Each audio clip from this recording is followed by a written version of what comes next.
জুলাই গণঅভ্যুত্থানে গুরুতর আহত ব্যক্তিদের জন্য এবার বিনামূল্যে ঢাকায় ফ্ল্যাট দেওয়ার প্রকল্প হাতে নিয়েছে গৃহায়ন ও গণপূর্ত মন্ত্রণালয়। আহত ব্যক্তিদের জন্য ১৫০০-এর বেশি ফ্ল্যাট তৈরিতে ব্যয় হবে ১,৩৪৪ কোটি টাকা। সরকারের কোষাগার থেকে এই টাকা দেয়া হবে। গুরুতর আহত ব্যক্তিদের জন্য ফ্ল্যাট বানানো হবে মিরপুর ৯ নম্বরে সরকারি জমিতে। ফ্ল্যাট তৈরি করবে জাতীয় গৃহায়ন কর্তৃপক্ষ। এসব ফ্ল্যাটের নকশাও তৈরি করেছে জাতীয় গৃহায়ন কর্তৃপক্ষ। তাতে দেখা যায় আহত ব্যক্তিদের পরিবারের জন্য তৈরি করা ফ্ল্যাটের আয়তন হবে ১,২৫০ বর্গফুট। প্রতিটি ফ্ল্যাটে ২টি শয়নকক্ষ, একটি ড্রয়িং রুম, একটি লিভিং রুম, একটি খাবার কক্ষ, রান্নাঘর ও ৩টি শৌচাগার বা টয়লেট থাকবে। একটি কক্ষ থাকবে শুধু আহত ব্যক্তির জন্য, যিনি পঙ্গু বা দৃষ্টিশক্তি হারিয়েছেন। ওই কক্ষে তাদের জন্য সব ধরনের সুযোগ সুবিধা থাকবে। এর আগে জুলাই গণঅভ্যুত্থানে শহীদদের পরিবারকে বিনামূল্যে ফ্ল্যাট দিতে আলাদা একটি প্রকল্প নিয়েছিল গৃহায়ন ও গণপূর্ত মন্ত্রণালয়। তাদের জন্য মোট ৮০৪টি ফ্ল্যাট তৈরিতে ব্যয় ধরা হয়েছে ৭৬২ কোটি টাকা।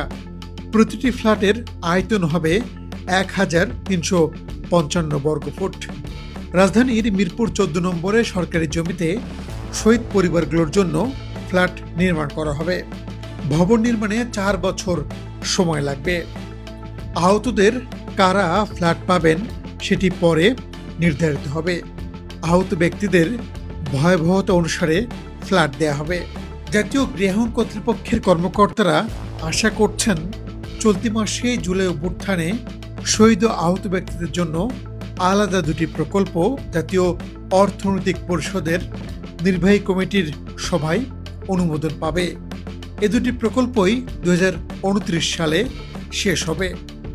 সরকারি প্রজ্ঞাপন অনুযায়ী জুলাই আন্দোলনে ক শ্রেণীতে অতি গুরুতর আহত ঘোষণা করা হয়েছে ৪৯৩ জনকে। খ শ্রেণীতে গুরুতর আহত ঘোষণা করা হয় ৯০৮ জনকে। সব মিলিয়ে গুরুতর আহত তালিকায় রয়েছে ১,৪০১ জনের নাম। এছাড়া জুলাই গণঅভ্যুত্থানে এখন পর্যন্ত ৮৩৪ জনকে শহীদ ঘোষণা করা হয়েছে। শহীদ ও আহত পরিবারকে নানাভাবে সহায়তা দিচ্ছে সরকার। প্রত্যেকের পরিবার পাচ্ছে এককালীন টাকা। সঞ্চয়পত্রের মাধ্যমে এ টাকা দেয়া হচ্ছে।